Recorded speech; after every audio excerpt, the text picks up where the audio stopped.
Kabur ke atap rumah, begal motor di Lampung keciduk warga.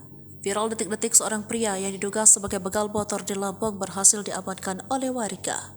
Video detik-detik penangkapan terduga pelaku ini telah beredar luas di media sosial Instagram, menghebohkan warga Lampung dan sekitarnya. Salah satunya dibagikan oleh akun Instagram @andreli48 pada Rabu 13 September 2023 pagi.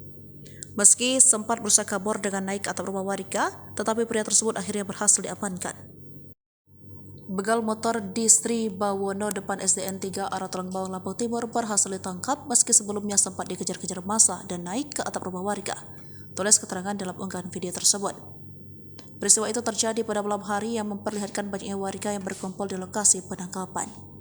Seorang pria yang diduga sebagai begal motor terlihat berada di atas atap rumah warga. Kemudian, salah seorang warga menarik tangan pria tersebut hingga akhirnya terjatuh. Terlihat dalam video bagaimana upaya warga beramai-ramai dengan suasana yang gelap di malam hari berusaha menangkap pria yang diduga begal tersebut. Para warga lainnya yang telah menunggu di bawah kemudian langsung meringkus terduga pelaku untuk selanjutnya dimasukkan ke dalam sebuah mobil. Video tersebut viral dan menuai beragam komentar dari para warganet.